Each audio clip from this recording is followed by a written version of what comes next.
কি ব্যাপার, সকাল হয়ে গেল এখনো বাড়ি ফিরলো না ও? ও তাহলে কোথায় গেল? সকাল হয়ে গেল এখনো বাড়ি ফিরলো না, কোথায় গেল তাহলে ও? না, বাড়িতে বসে থাকলে হবে না, আমি একবার ওর বন্ধুকে জিজ্ঞেস করে দেখি কোথায় আছে ও। আরে বেটা, তোকে একটা কথা জিজ্ঞেস করব আমি। একটা কি বলছো মাসিমা? তুমি একসাথে 15-20টা জিজ্ঞেস করো, তারই উত্তর দিয়ে দেবো আমি। তা বেটা, তুই বউ থাকতেও বৌমা থাকতেও তুই বিয়ে করলি, এই ব্যাপারে বৌমা কিছু রাগ গুসা করবে না? আরে বাদ দাও তো মাসি তোমার বউ মায়ের কথা। ও পাঁটি বিশাল বৈদ্য, ও পাঁটিকে কি আমি এমনি এমনি ছেড়ে একে বিয়ে করলাম? অনেক দুঃখে কষ্ট পেরে আমি এই বিয়েটা করলাম। কেন রে বাবা, বৌমায়ের সাথে তোর কি ঝগড়া সহ্য হতো নাকি? দেখো মাসি, তোমার বাড়িতে এসেছি একটু আশ্রয় নিতে, ঠিক আছে? তুমি আমাকে এই সমস্ত কথা জানতে চাও না। আমি তোমার বাড়িতে 2-10 দিন থাকবো, তারপরে চলে যাবো। তুমি কি বলছো বলো? শুধু কি 2-10 দিন থাকবি? তুই 2-6 মাস থাকবে, এটা তাও আমার কোনো অসুবিধা নেই। তুই আমার বোনের ছেলে, তোকে কি আমি বাড়ি থেকে খেদাতে পারবো? কেন তুই থাক, কোনো টেনশন করিস না তুই। এই তো মাসি, কেমন নিজের মায়ের মতো কথা বললা, ভেতরটা পুরো একবারে জুড়িয়ে গেল।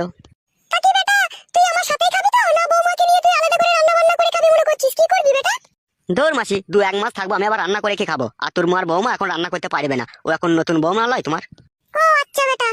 তুমি খাওয়াবে, ঠিক আছে? বাজার হাট করে এনে খাওয়াবে, মাসের শেষে যা হবে আমি তোমাকে সমস্ত পয়সা হিসাব করে দিয়ে চলে যাবো। এ নিয়ে তোমার কোনো চাপ নেই, বুঝতে পেরেছো মাসি? ঠিক আছে বেটা, ঠিক আছে, তা নিয়ে তোর কোনো টেনশন নাই, আমি তোকে রান্না করে খাওয়াবো। তুই বৌমায়ের সাথে গল্প কর, আমি আসি। আচ্ছা ঠিক আছে মাসি, যাও। তা কি গো আমার সোনার ময়না পাখি, মন খারাপ কেন? কোনো টেনশন নাই তোমার, আমি আছি তো জান। তোমার হাত ধরে স্বামীর ঘর ত্যাগ করেছি, আমি আবার কিছু চিন্তা করবো? তুমিই তো আমার স্বামী। এই নিয়ে তুমি কোনো চিন্তা করো না জান, আমার 2টো ঘর আছে, একটা ঘরে তুমি থাকবে, একটা ঘরে ও যদি থাকে থাকবে, আর ও যদি ও পালায় পালাবে। এক ঘরে দুজন থাকলে অশান্তি ঝগড়া হবে, তুমি আমাকে আলাদা জায়গায় একটা জায়গা কিনে ঘর করে দেবে, আমি সেখানে থাকবো। ঠিক আছে আমার জান, মন খারাপ করো না, তোমাকে জায়গা কিনেই ঘর করে দেবো শোনা। ওহ কি লাগছে মাইরি তোকে, এমন যে পক পক করে তোর গালে আমি চুমু খাই। সত্যি বলছো, তুমি আমাকে ভালো লাগছে? সত্যি মানে জান, তোকে একবারে সেই সানি লিওনের মতো লাগছে, মনে হচ্ছে ধরে না পকাত করে ভরে দিতে, তাই মনে হচ্ছে আমার। লাগছে তো আমার সবসময় ঢঙের কথা। ঢঙের কথা লয় জান, এটা আমার মনের কথা, শুধু রাত হইতে দাও। রাত হলে কি করবে দিয়ে? যে তালাতে এতদিন জং পড়েছিল সেখানে 2 ফোঁটা মোবিল দিয়ে চাবিটাকে ঘুরিয়ে পুরো পরিষ্কার করে দেবো।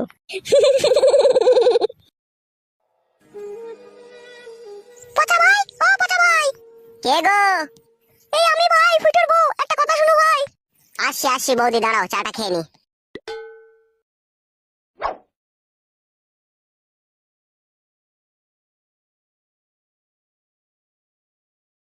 হ্যাঁ বৌদি বলো, কি বলবে?